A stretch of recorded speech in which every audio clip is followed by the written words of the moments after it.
Ladies and gentlemen, it is a great honor and a great pleasure to address you on the subject of agroforestry and fast-growing trees and their role in the future of global agriculture.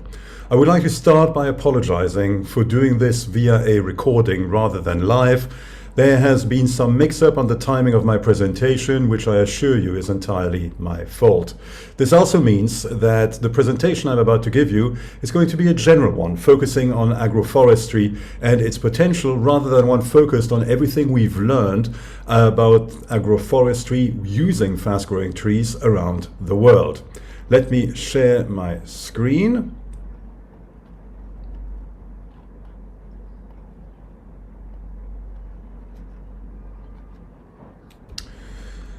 I am the president of the European Agroforestry Federation, but I am currently in Senegal and about to go to the field to visit projects that we are researching on behalf of World Agroforestry, my employer, for which I am the Senior Science Policy Advisor. And what we are doing at ICRAF, at C4 ICRAF, at the Center for International Forestry Research and at World Agroforestry, is to try to help a flawed giant become less flawed. Because agriculture, ladies and gentlemen, is this flawed giant. It is a third of global greenhouse gas emissions. It is half of global employment. It is 2/3 of global land use. And it is 3/4 of global freshwater use. And yes, we know that these numbers are a bit flawed. There's big error bars, but by and large, the orders of magnitude are right. And that is a disaster, because this enormous consumption of resource, this massive pollution, generates less than 5% of the global wealth the planet generates every year. Of course, it is a crucial 5%. It's the 5% that fills our bellies. So I don't want to negate that. But the fact is that it is an extremely inefficient industry. The second problem is it's an industry that contributes to and is affected by the lust for carbon which we all share. The Financial Times, ladies and gentlemen, is not a publication that one usually associates with horror movies. But this chart that was published in November 2019 filled me with despair. It shows on a logarithmic scale the consumption of fossil fuels and the attendant CO2 emissions by the world's economies since 1870. Bear in mind it's a logarithmic scale, and if you look at the left, you will see the usual suspects of Japan, the US, Germany, and Finland, and Sweden, and France, the industrialized countries. But look in the middle, where you have Argentina, or Pakistan, Venezuela, or Libya, or Hungary, or to the right, where you have Myanmar, Croatia, Panama, Honduras, Tunisia, Mongolia, Serbia, Ecuador, Kenya, Mozambique. The whole world is getting onto the carbon habit, and the carbon habit is so understandable. It powers everything that it surrounds us. The concrete walls in my hotel here in Dakar are made out of concrete, which demands fossil fuels. The plane that got me here yesterday and flew from Brussels used fossil fuels. The clothes I wear, the water I drink, the phone I use to call my family, everything is powered with carbon. And that, of course, as we all know, is a major disaster. But because it is powered by carbon, and because carbon is so useful, we also know that so far we have completely failed to get to grips with the issue. What this chart shows is every single COP, every single conference of the parties of the UNFCCC, since the first one in 1995 in Berlin. And superimposed on that is simply a line showing the increase in long-lived greenhouse gases since 1995 until 2019. As you can see, we are very, very good as humans in terms of talking about the problem and making ringing declarations and signing treaties, but actually dealing with it, not so good. That hunger for resources, which we have, also affects the planet in many different ways. And here's an example from the IUCN, the Red List. Only 40% of the species they monitor are of so-called least concern. That means they're okay-ish. Everything else is threatened in one way or another, with a lot of it on the road to extinction. And we're not very good at the way we get these resources. I mean, our agriculture and our forestry is by and large a disaster in terms of what it does to the soil. Soil carbon content is going down, soil function is going down, soil microbiome is going down, and that means that soil degradation is going up for all sorts of reasons. And as if this wasn't enough, and we know what that leads to. We know that soil erosion and soil degradation in agriculture takes this kind of form when it rains, and this kind of form when the wind blows. And the reason I use these two pictures is because they come from the country where I live, Belgium, which is a rich country with a sophisticated agriculture, lots of agronomic services, and even there, this kind of really lousy land erosion is happening. It's not just a problem in the poor world, it's a problem absolutely everywhere on the planet. And as if that wasn't enough, you can see that practically no matter which metric you look at, we are happily growing and growing and growing. We are like bacteria in a petri dish, eating all of the nutrients, and I dread to think what will happen when we reach the edges of the dish. Focusing now on the continent that I am in at the moment and that my institution works with most, Africa, we notice that on top of all of these problems, we have stubborn problems of productivity with agriculture.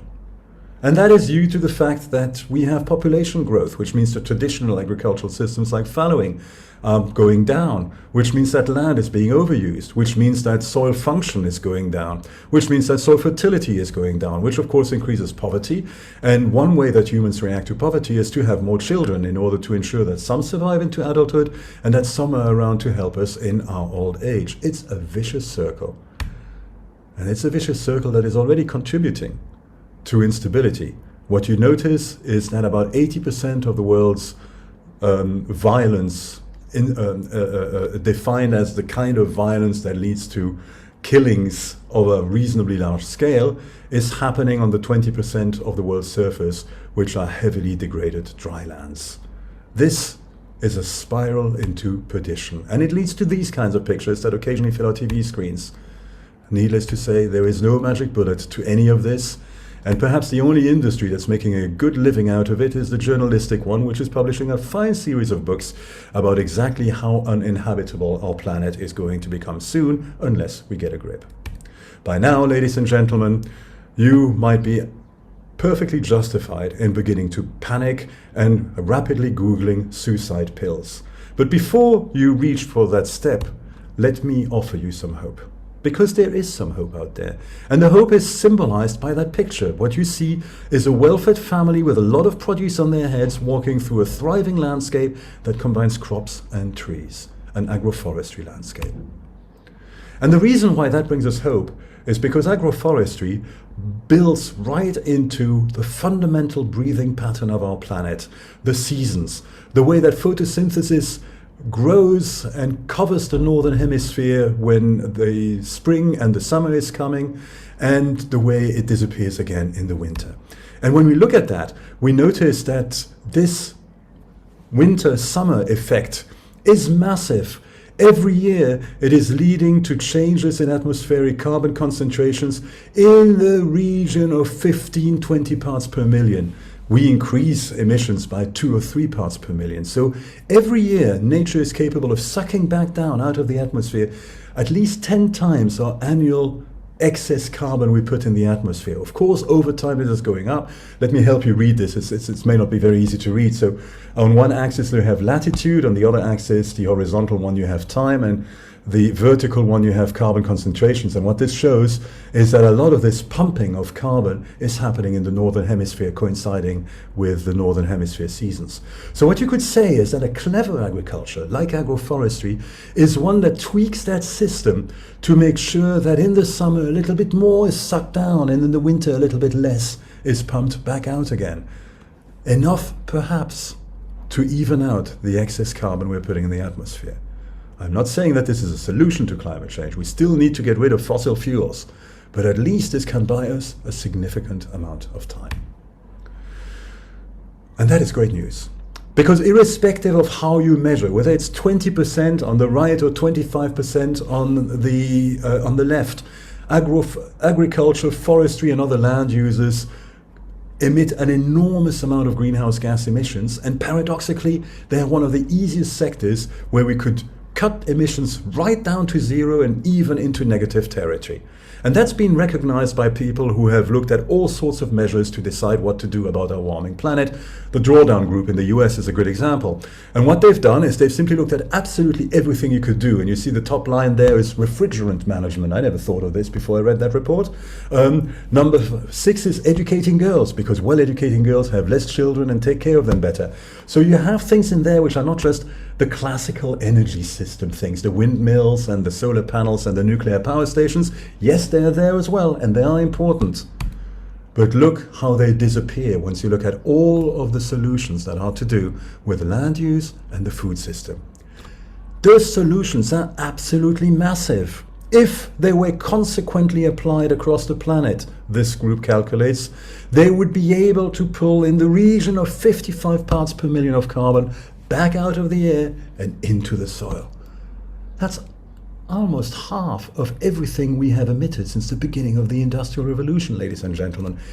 If this is not a sign of hope, I don't know what is. But we need to understand what we mean by that. And part of the difficulty of understanding what we mean by that is that we don't have an agreed vocabulary. Each and every one of these words you see on this slide mean the same thing. Think before you spray and add perennials to your system. Yet, they have tons of different names, tons of different gurus, tons of different ways of approaching things. But they all mean the same thing. Work with ecosystems, mimic ecosystemic processes, and do so in order to reduce your input costs, to reduce your emissions, and to augment your productivity.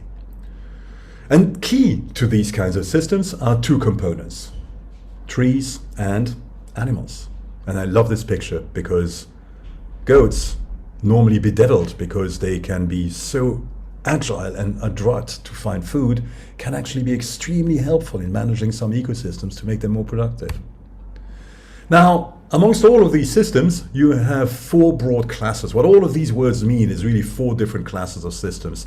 First, the silvopastoral systems, and clockwise from top left, you have examples from Poland, from Finland, from Burkina Faso, and from Portugal. And silvopastoral systems are simply systems where animals are being raised under trees and are enjoying the ecosystem services that trees provide and return the favor by fertilizing the trees with their manure. You have silvo-arable systems, again from top left clockwise, in Zambia, in England, in Sri Lanka, and in France. And these are systems where you are in effect adding tree components to modern mechanized arable systems. You have slow-growing systems like the one in Zambia, which is a fertilizer tree, Phytoherbia albida. Fast-growing systems with fast-growing trees, which you see on the right, top right there, which are willows. And indeed on the bottom left, which are poplars in France. And even inverted systems like the one in Sri Lanka, where the agroforestry component is actually the small shrubby thing, a tree called Gliricidia sepium, and the crop are the coconut trees. The third kind of systems are usually the most productive. They are the polycultures. Some of you may know them as home gardens, famous from Indonesia or from humid West Africa. And what you have in those systems is an enormous degree of complexity. You have plants growing at the bottom, you have shrubs, you have vines, you have fruit trees, you have timber trees, you have the production of honey and latex. Typically these systems produce between 6 and 20 different value chains per farm, and because they exploit all of these ecosystemic processes, their productivity is enormous. The difficulty, of course, with modern capitalism is how a buyer can deal with thousands of small farmers offering 15 different products. Buyers prefer to deal with one guy having 5,000 hectares of one single commodity. It's a lot easier. So here already we see some of the problems that the most effective systems, the systems that work best in terms of productivity and in terms of ecosystem services, are not necessarily the systems that are adapted to what we as capitalist societies require. And then all of those are based on the management of 2 components. Trees. The top picture comes from Niger, and what you see there are a parkland of Phytoherbia albida, fertilizer trees. The dark spots are villages with fruit trees or livestock at the bottom. And it's only the management. It's not mechanization, it's not fresh genetics, it's not more inputs, it's not more fertilizer, it's not more irrigation. The only difference between these two pictures that are taken in Zambia and that are 2 years apart is the management of livestock to put fertility and seeds back into that soil. The same thing happens when you manage trees well. This is a process, it is Niger. This is a process called farmer-managed natural regeneration. The picture on the left, taken in the 1980s, shows you a lot of bushes and shrubs. When you cut away all of the shoots from these bushes and shrubs, except for the 1 or 2 strongest ones, the trees regenerate, and it leads to the landscape on the right.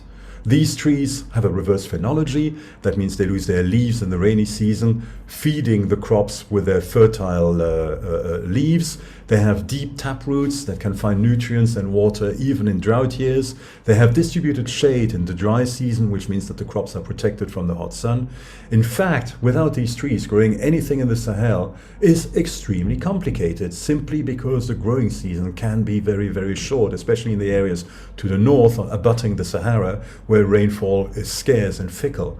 But once these trees are there, you've got that additional buffer, you've got that additional facility. And indeed, in the areas around Zinder or Maradi in Niger, or the Seno Plains in Mali, or the Peanut Basin in Senegal, where I am right now, you find that cereal productivity is going up because tree cover is going up, because population growth is happening.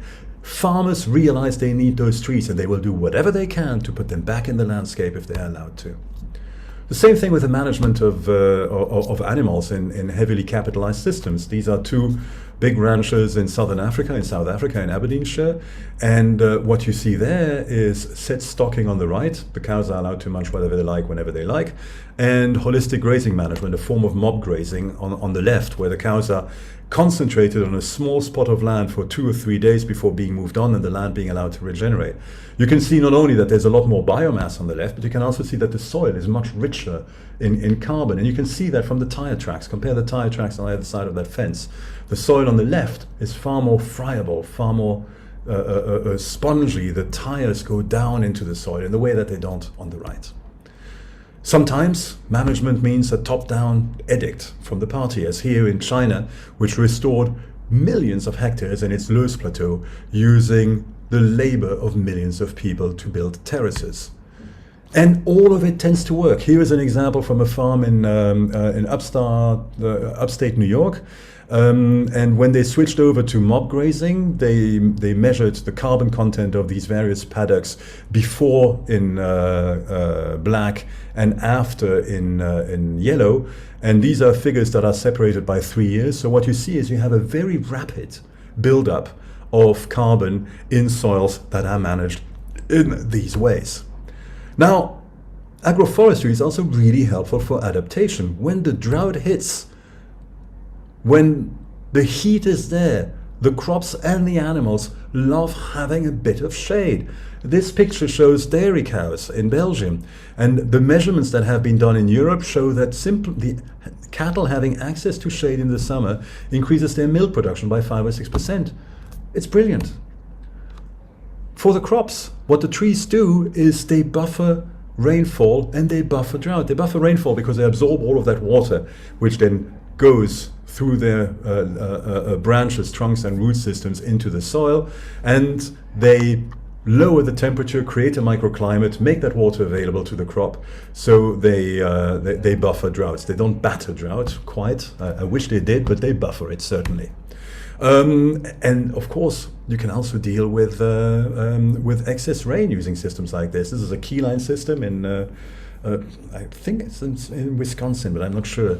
It's a keyline system, and what you see there is that you have shrubs and trees planted on the keyline, so that when the water comes, when the summer storms come, the water is slowed down and goes into the groundwater rather than running straight down into the valley. Running straight down into the valley is what the waters did here in this picture from the German floods of this July. Notice the vineyards are being planted. Yes, it's easier for the tractor, but it's also perfect for flood water to rush into the valleys and damage human infrastructures and kill human lives. The same thing happens if you're trying to manage forestry. This is Portugal.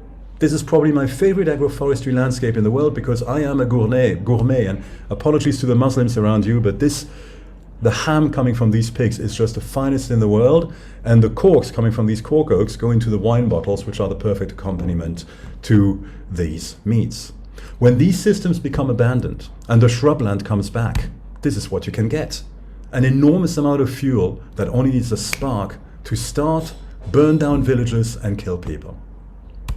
The same thing happens if you have a storm.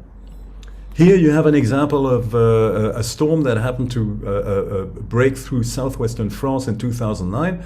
And the reason why that was coincidentally interesting for agroforestry is that this is also the region of France that has the biggest concentration of mature, modern agroforestry systems. This is what a plantation looked like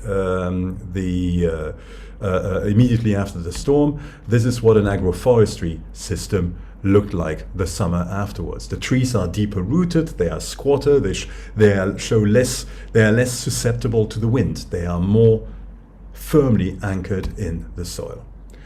But you don't have to take my words for it. You can take the words of the IPCC, the analysis that they did of land management options to try to figure out anything you could do to deal with mitigation and adaptation and desertification and land degradation while ensuring food security and preferably not being too expensive, is putting agroforestry right at the top. Right at the top. Yes, there's a line that's even better called increased food productivity. Who's against that, right? But it's not defined what that means. Whereas agroforestry, we know exactly what that means. It means adding trees to agricultural landscapes. It's got high potential for all of the above, and it's cheap. And the same thing happens to improved grazing management. 28% of the world's surface is grasslands, ladies and gentlemen. And if we simply helped the people managing their livestock in these grasslands do so better, we can arrive at an enormous benefits at no cost to them whatsoever, higher productivity for them. Biodiversity, we hear more and more about how threatened that is. Agroforestry there too is something that is absolutely perfect for that particular measure. We get more flora and more faunal species in there. We have a higher diversity of insects, of arthropods, of birds, of pollinators and butterflies. And all of that improves the control of pests, obviously. I mean, it's harder to be a pest if you have your enemies housing in the trees above the crop you're trying to eat. Now, all of that suggests that farmers should welcome these systems into their lives, and the public, the policymakers, should welcome them too, because you have higher biodiversity in those systems than you do in either agriculture or forestry. Mixing things up makes miracles happen. And here's an example of that. This is an oil palm plantation. A colleague of mine, Andrew Michaelis, is helping smallholders established in the state of Pará in northeastern Brazil. Yes, it's an oil palm plantation, and you can indeed see a few oil palms in there. But you also see coffee, you see cacao, you see a chai, you see timber species, there's honey being produced there. And the biodiversity there is coming back. Not at the expense of productivity, mind. Each of these palm trees is producing more oil than an equivalent palm in a monocrop plantation. Nevertheless, that biodiversity is high enough to invite the local fauna back, including the sympathetic megafauna of the region, the tapir. This is why, and farmers, ladies and gentlemen, have always known this. This is why, if you compare trees on farms outside of forests with the human population densities, you find that wherever you have people, you have trees on farms.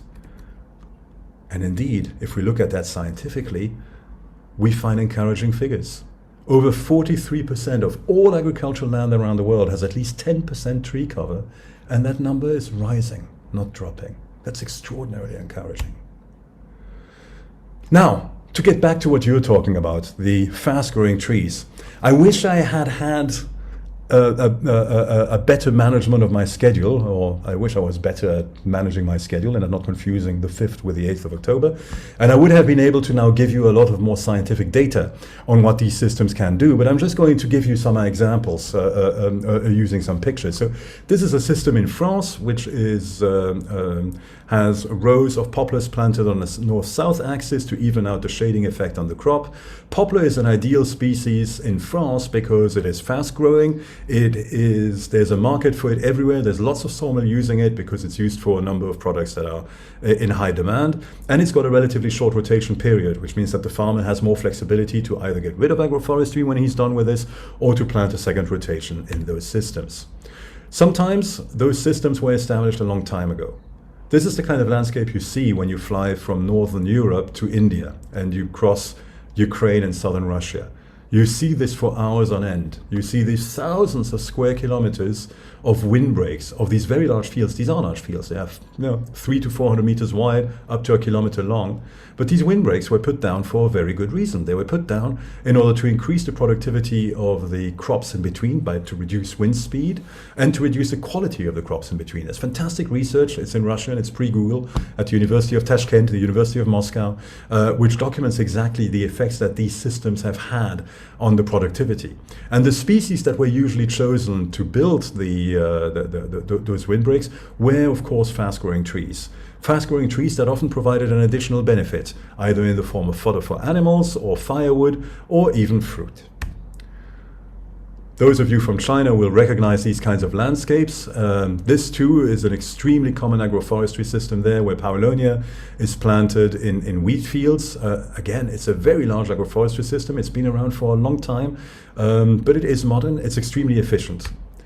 And here is the kind of system that in Europe people are getting excited about now, in Germany and England. These are willow alley cropping systems. You can use a variety of different trees. And what you do is you have these broad alleys where trees are planted at extremely high densities and allowed to grow for 2 or 3 years before you harvest them to turn them into pellets for biofuels. Again, great ecosystemic effects on the crops in between. Total land equivalency ratio of all of these systems, meaning that the total productivity that you get from mixing these things up, instead of having 1 unit of monocrop agriculture and 1 unit of monocrop forestry, is in the temperate zone somewhere between 1.2 and 1.3, so 20 to 30% higher productivity. In the tropical zone, 1.8 to 2.5. 200, that means 100% more productivity simply by mixing things up. And here's an example of such a system in India, using I'm not actually sure which species this is, but what you see is something that is very similar to the systems you saw before, and it is a timber species that is grown nice and straight, and that's going to make the farmer a nice bit of money. Here is an example from Germany of these short rotation coppices being grown there. These are becoming popular in the east of the country. We have very large farms, the newly privatized old communist farming systems of several thousand hectares, where it can make sense to do this at a very large scale.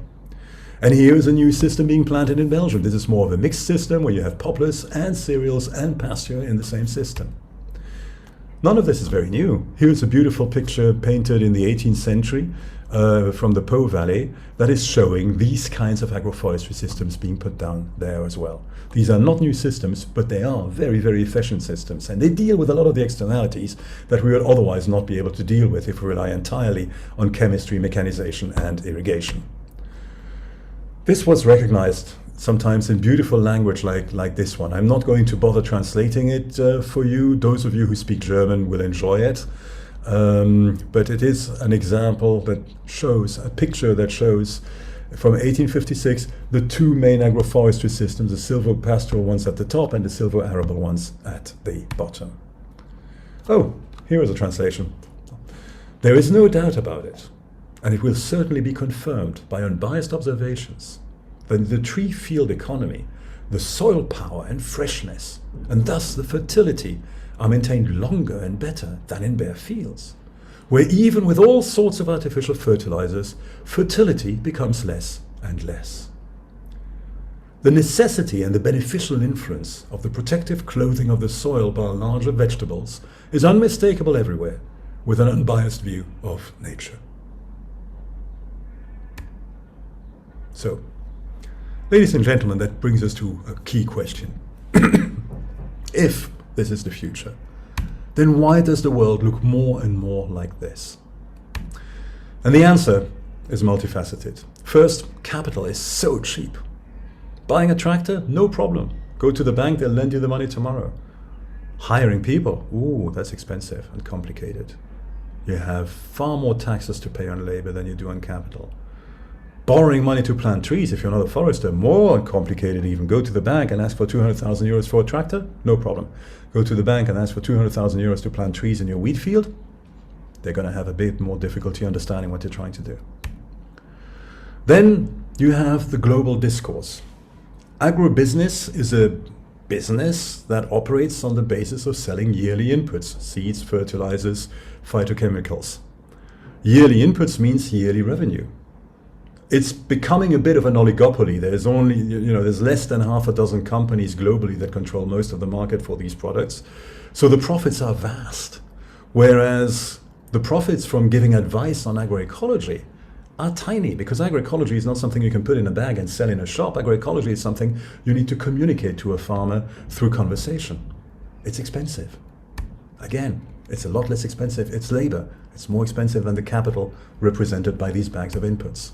And that means that agroecology has difficulty marketing itself, it has difficulty doing research, it has difficulty influencing, whereas agribusiness is very good at marketing because it can put billions into it, very good at research because it can put billions into it, and very good at influence because it can hire thousands of lobbyists. And that leads to a problem. You've all heard of the Washington Consensus, this deal in the 1980s when highly indebted countries were told, all right, we're going to wipe off your debts, but in exchange you get your government spending under control. And we know that that usually meant cutting down in education and cutting down in healthcare. What is less often known is that this also meant cutting down in agricultural advisory services, which almost everywhere in the poor world became a shadow of their former selves or were privatized outright. And that hole in the landscape was taken up by private advisory services financed by input companies. And since he who pays the piper calls the tune, you won't be surprised to hear that most current advisors know very much about green revolution technologies, seeds, chemistry, irrigation, but very, very little about agroecology. That means that farmers are advised about green revolution technologies, but not about much else. Nevertheless, things are beginning to change. You see more and more examples of practitioners and academics who are preparing books, papers, lectures, YouTube channels, explaining how to do these things and how to do them more efficiently. And that fills me with hope. What also fills me with hope is that at the recent United Nations Food Systems Summit, the biggest coalition of all those who were called into being was the Coalition for the Transformation of Food Systems through Agroecology, with over 30 states and a number of large institutions. People are beginning to realize that the promises of the Green Revolution only get us so far. Really, the Green Revolution, this reductionist approach to agriculture, is a very 20th century kind of technology. It's great, but we are now in the 21st century and we need to move on. We need to include the learnings we have from the Green Revolution into far more complex, far richer agricultural systems. That was it, ladies and gentlemen. I hope I gave you some hope for the future, and I also hope that I convinced those of you who are foresters to think about what you can plant between your trees in the future.